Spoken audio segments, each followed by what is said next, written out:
Aku nggak tahu kamu yang lagi nonton ini dalam keadaan bahagia atau justru lagi nggak baik-baik aja. Tapi apapun itu, aku cuma mau bilang, semua emosi yang kamu rasakan hari ini itu valid. Kita hidup di dunia yang emang selalu nuntut kita buat kelihatan baik-baik aja terus. Harus semangat, harus terus kuat, harus cepat bangkit lagi ketika gagal ataupun sedang lelah. Tapi kenyataannya kita nggak selalu sekuat itu. Ada hari di mana kita emang ngerasa marah, kecewa, sedih, takut, dan itu manusiawi kok. Tapi seringkali emosi-emosi yang gak enak itu malah dianggap lemah. Kita disuruh buat ya seakan-akan gak usah ngerasain itu. Nah hari ini aku pengen ajak kamu duduk tenang, tarik nafas, dan ngobrol bareng soal gimana sih caranya menerima semua emosi yang kita rasakan. Bukan cuma yang bikin kita nyaman doang, tapi juga yang bikin kita sesek. Karena semua emosi itu emang perlu kok kita rasakan. Hai guys, it's me Nur and welcome back to my YouTube channel. Coba deh ingat-ingat lagi, seberapa sering kita dengar kalimat kayak, udah dong, jangan sedih terus, atau, aduh jangan marah-marah mulu, gak baik tahu. Seolah-olah emosi negatif itu hal yang buruk dan gak boleh dirasakan. Padahal nggak ada emosi yang salah kok guys. Yang bikin kita nggak nyaman itu bukan emosinya sebenarnya. Tapi cara kita nyimpen dan ngerespon emosi itu. Dunia sekarang tuh terlalu terobsesi sama yang namanya positivity, padahal manusia tuh kompleks, ya kan? Kita diciptakan dengan berbagai macam emosi karena memang semuanya tuh ada fungsinya. Emosi itu kayak sinyal guys, kayak notifikasi dalam diri kita. Marah itu bisa jadi tanda kalau ada yang salah atau ada orang yang udah melewati batas. Sedih itu bisa jadi cara tubuh kita untuk nunjukin kalau ada sesuatu yang penting buat kita dan sekarang udah nggak ada. Cemas. Cemas itu kayak alarm buat diri kita yang bilang, hey, ada hal penting yang perlu kamu siapin atau perhatiin lebih serius. Tapi karena dari kecil kita udah sering banget dibiasakan untuk nggak boleh nangis, nggak boleh marah, pokoknya kita seakan-akan dilarang untuk merasakan dan validasi perasaan gak enak itu, dan akhirnya kita tumbuh dengan pola emosi negatif sama dengan salah. Dan disinilah luka itu dimulai.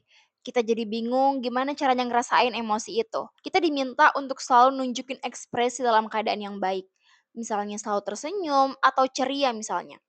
Padahal dalam hati kita ini sebenarnya lagi nggak baik-baik aja, lagi sesak, lagi banyak pikiran. Tapi karena kita terbiasa untuk terus terlihat baik-baik aja, jadi semua itu udah kita normalisasikan gitu. Salah satu miskonsepsi juga yang paling sering kita temui adalah kalau kita ngerasa sedih, kita harus buru-buru nyari solusi. Harus buru-buru atau cepat-cepat sembuh. Harus langsung ganti dengan semangat baru.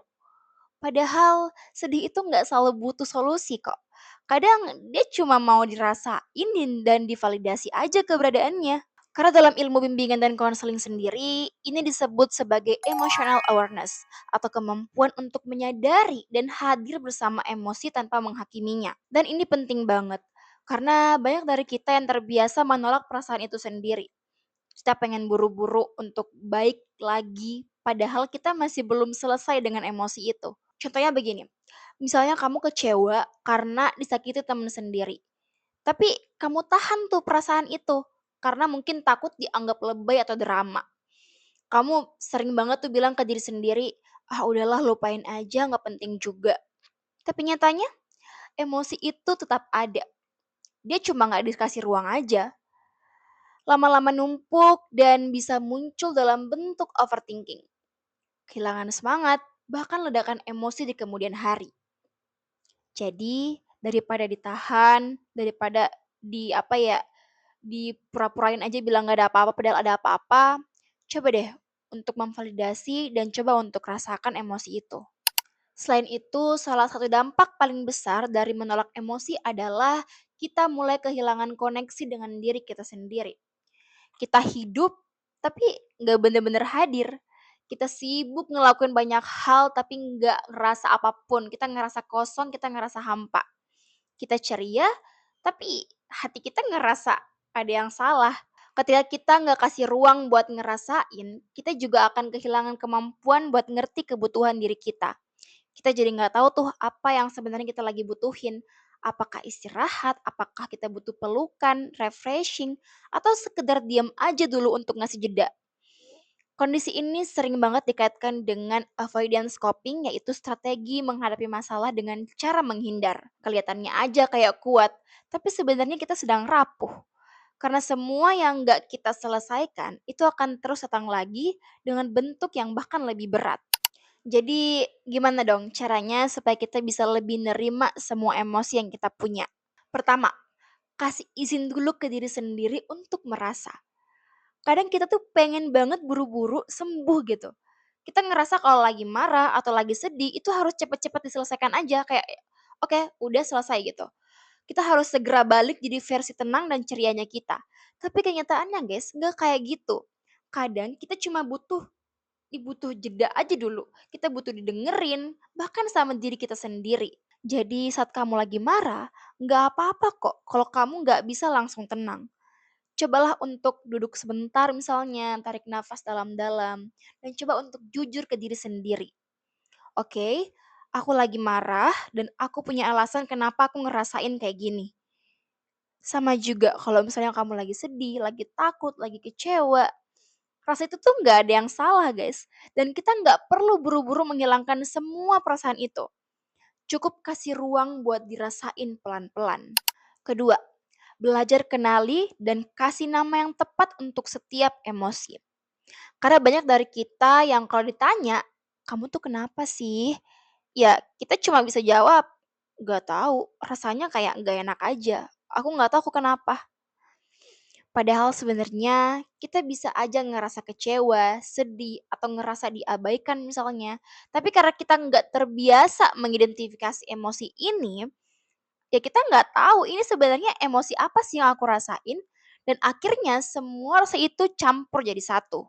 Dalam bimbingan dan konseling sendiri, ada yang disebut emotional labeling, yaitu kemampuan untuk menamai emosi yang kita alami dengan tepat. Jadi semakin kita tahu ini tuh marah karena diremehkan atau sebenarnya ini aku cuma marah karena ya ada sesuatu yang nggak sesuai dengan kemauanku misalnya. Jadi semakin kita tahu apa yang kita rasakan, akan semakin mudah untuk kita nenangin diri juga. Karena guys, emosi yang gak kita kenali akan susah untuk diberi intervensi. Dan akhirnya numpuk hingga bikin kita ngerasa berat dan juga sesak. Yang ketiga, ekspresikan emosimu dengan cara yang sehat dan aman. Semua emosi itu berhak punya tempat untuk keluar. Gak semua emosi itu perlu ditunjukkan ke banyak orang. Ya disimpan sendiri juga gak apa-apa. Kita bisa ekspresikan lewat misalnya journaling, nulis perasaan di notes, gambar sesuatu untuk mewakili suasana hati, atau bahkan menangis. Yap, menangis guys. Karena kadang menangis tuh menjadi solusi terbaik untuk meluapkan segala emosi yang gak enak itu. Dan itu gak apa-apa kok. Kalau misalnya dengan nangis bisa bikin kamu tenang setelahnya, ya kenapa enggak? Selain itu, kita juga bisa ngobrol ke orang yang kita percaya. Ke keluarga, ke teman deket, ke guru BK, atau ke siapapun yang nggak bakal ngejudge dan juga bisa pahamin kita. Karena saat emosi diproses dengan cara yang sehat, rasanya bakal lebih ringan. Dan kamu nggak harus nunggu semua reda dulu baru mau cerita. Kadang justru ya guys, dengan kita bercerita, emosi yang gak enak itu akan mereda dengan sendirinya. Dan yang terakhir, berhenti bandingin rasa kamu dengan rasa orang lain. Nah ini tuh yang sering banget kejadian guys. Kayak misalnya kita lagi sedih, terus kita sering banget tuh mikir yang kayak, ah lebay banget sih, orang lain juga punya masalah yang lebih berat daripada aku kali, tapi mereka bisa tuh lewatinnya. Padahal kapasitas setiap orang itu jelas berbeda. Ukuran sakit, sedih, kecewa, itu beda-beda setiap orangnya guys. Kamu tetap berhak kok merasa sedih, meski orang lain mungkin menganggap itu adalah hal yang sepele. Karena nggak semua orang tuh punya daya tahan yang sama. Dan kita tuh sebagai manusia, itu punya latar belakang dan juga proses perkembangan yang unik dan berbeda-beda. Oleh karena itu, setiap perasaan yang dirasakan oleh setiap orang itu adalah hal yang valid. Kita nggak harus jadi si paling kuat untuk bisa merasa berharga. Cukup jujur dan hadir sebagai versi diri kamu sendiri. Kalau hari ini kamu lagi ngerasa sedih, kecewa, marah, atau takut, aku cuma mau bilang itu semua wajar guys. Itu semua valid. Kamu gak lemah karena merasakan semua emosi itu. Kamu justru kuat karena kamu cukup berani dan gak menyangkal apa yang sedang kamu alami. Semua emosi itu juga punya perannya masing-masing guys. Dan kita sebagai manusia itu gak dituntut untuk selalu bahagia kok. Kita hanya diminta untuk hadir di setiap emosi, untuk jujur, untuk terbuka, terutama pada diri kita sendiri dengan menerima apa yang kita rasakan. Termasuk beragam emosi itu. Dan kamu juga gak harus selalu kuat. Gak apa-apa banget kok untuk ngerasain sedih ataupun down misalnya. Gak apa-apa guys, pelan-pelan aja ya. Pelan-pelan belajar untuk dengarkan dirimu sendiri, tanpa harus terburu-buru buat sembuh. Karena semua rasa, semua emosi itu juga bagian dari diri kita sebagai manusia. Oke guys, sekian video untuk kali ini. Jangan lupa untuk subscribe, like, dan komen. Kalau teman-teman punya hal yang ingin dibahas di video selanjutnya atau yang ingin diceritain, boleh banget juga untuk tulis di kolom komentar atau DM aku di Instagram di @nurwimes. Oke, sampai jumpa di video selanjutnya. Bye!